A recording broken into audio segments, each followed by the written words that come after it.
Repeat after me. The world is not run by satanic, cannibalistic child pornographers.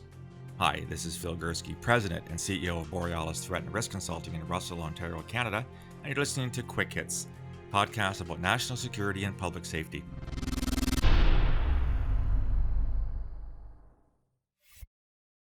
Came across a really interesting article recently in New Scientist magazine. I think I've referred to New Scientist on many occasions in the past.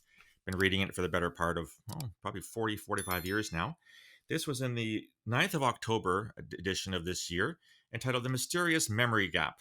Can memories resurface after decades in hiding, or is it a cruel trick by the brain? This is an interesting phenomenon that somehow we have repressed memories about bad things that happen in our lives, and that these repressed memories can only be resurrected through the help of therapists, et cetera, et cetera. The reason why I'm raising this is that I want to talk about an interesting phenomenon that got some headlines in the 80s and the 1990s. And this was this notion that a whole bunch of people could blame current behavior on the fact that they had been abused as children, repressed the memories, but those heinous, tragic acts that had befallen them were somehow manifesting themselves or getting channeled into current bad behavior. And they cite an example of a man who murdered his father and who had dementia. And then he said that his father had actually engaged in sexual abuse when he was a child, and it turned out that the father hadn't abused him at all. This was sort of called, missing memory syndrome, or there was a high-profile memoir back in 1980 called Michelle Remembers. It was the account of a woman who, in therapy, retrieved memories of being abused by a satanic cult whose members included her mother. As it turned out, this, of course, was all bullshit. The methodology or the strategy of repressed memories has been highly undermined. The article goes on to say why this is probably not actually happening in the human brain. The reason I'm talking about this today is that we're seeing this. It's not repressed memory, but we're seeing this return to this notion about satanic, Satan worshipping pedophiles. And the best manifestation of this is from QAnon. You've all heard of QAnon. It's the some mysterious internet figure called Q, who is the head of an internet conspiracy theory, which alleges, falsely, no shit, that the world is run by a cabal of Satan worship pedophiles. This is an article in the New York Times that goes on to say that in addition to molesting children, members of the group kill and eat their victims to extract a life-extending chemical called adrenochrome. Now, surprise, surprise, Donald Trump, the ex-president, worst president in U.S. history, bought into this kind of crap. He fed these conspiracy theories. He told the people that there were these cabals. Maybe he didn't use the word Satanist, pedophile, cannibalistic, but he said that there were these people behind the scenes that were rigging the show and going against the will of the American people. And this, of course, manifested itself most dramatically in the January the 6th invasion, insurrection, riot, frat party gone wrong at the U.S. Capitol, where Trump had said that, in fact, the election had been stolen, that some kind of cabal had either destroyed votes or miscounted votes or reallotted votes or whatever. And as a consequence, hundreds of people descended on the U.S. Capitol to, steal back the election that Donald Trump had legitimately won. No, he hadn't. And of course, you're all familiar very much with the action that took place on that day. Whether we call it terrorism, that's another completely different matter. But getting back to this satanic pedophile cult. Now, normally, I wouldn't pay a lot of attention to this. I mean, any idiot who thinks that the US government and Hillary Clinton is actually a Satan-worshipping pedophile is a useless, incompetent, waste of space wanker that I really don't want to waste my time thinking about and worrying about. But on occasion, these wankers can actually turn serious and plan actual acts of violence.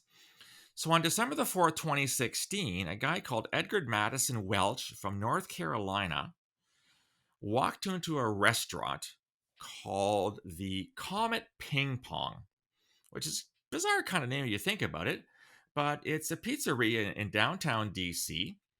And Welch walked into this restaurant armed. He fired 3 rounds inside the building. He was arrested. No one was injured. And when he was asked why he wanted to do this, he said, and I quote, he wanted to self-investigate the conspiracy theory that, in fact, Comet Ping Pong was part of a child trafficking ring. And it got its own name, Pizzagate, on internet forums. In fact, the conspiracy theorists actually hypothesized that Comet Ping Pong was code for child pornography, i.e., CP, and that the fact they called themselves Comet Ping Pong was coded language for the fact that a satanic, cannibalistic, pedophile cult was actually functioning out of this pizza parlor. What do we do about all this?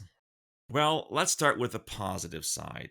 I'm not of the opinion, like many are, that conspiracy theorists pose the greatest single threat to our freedom and our liberty and our societies these days. I'm reading a lot more panicking articles and opinion pieces and podcasts about how the world's about to end because of conspiracy theorists. No, it's not. Just like jihadis, which I helped investigate for 15 years, the vast majority of conspiracy theorists couldn't organize the proverbial piss up in a bar and are nothing but cowardly, incapable, incompetent people online who like to share stupid ideas about how the world functions. And conspiracy theories have been around a long time, folks, ever since Eve tried to convince Adam the devil made her do it in eating the apple. This is a long-held human phenomenon. And I'm not going to go into a lot of details in terms of why we have conspiracy theories. There's a fascinating presentation at the recent Canadian Association of Threat Assessment Professionals, KTAP, conference online last week. And a very good friend of mine, Peter Collins, who's a longstanding civil servant in Ontario, he's a great friend, a great guy, was talking about conspiracy theories. What are they? They're these proposed rumored plots that are carried out in secret. They're carried out by a powerful group of people in the background. They pursue sinister goals, and they, they're often, brought out to explain things like why did Princess Diana die in a car crash? Well, it wasn't a car crash. It was MI6 that killed her, and Obama really wasn't American. He was not born in America, therefore he didn't qualify for the presidency. And as Peter points out, conspiracy theories usually have thrived during times of crisis and social upheaval. Again, there are ways to explain it. Bill Gates created the coronavirus in order to profit with Jewish organizations, to make money from the vaccine, and to use the vaccine to implant people with microchips. 5G causes cancer. All these types of things go on and on and on. And, the case of Comet Ping Pong, I think, is a good one in the sense that it does show that on occasion, the average idiot will choose to act on this conspiracy theories in a violent way. But 99.99% of people will not. Bottom line is that I'm glad that my former colleagues at Canadian Security Intelligence Service, or CSIS, are looking at conspiracy theories as a potential threat to national security under Section 2C of the CSIS Act. I'm not sure I call it terrorism, but then there's room for argument there. The debate's still going on. But we are ill-served by granting this particular form of idiotic thinking according to the same importance as, for example, jihadi violence or other forms of white supremacist violence. Yes, there are elements of conspiracy theories in all kinds of terrorist movements, including the jihadis. But I, for one, don't lay awake at night worrying about the next QAnon attack. Again, I think people are on board for us. They're standing on guard for us and doing these things, but let's not make a mountain out of a molehill. And as for Q, whoever he may be, this mysterious figure on the internet, when I think about Q, what I like to think about is the character played by John Delancey on Star Trek Next Generation. He was this extra-dimensional being of unknown origin who possesses immeasurable power over time, space, laws of physics, etc. A bit of a joke character, and he appeared in the very first episode of Star Trek Next Generation '87. He was a lot of fun, and so when I choose to lose sleep overnight over Q, it's wondering whether the Q figure will resurrect itself at some point in future Star Trek series.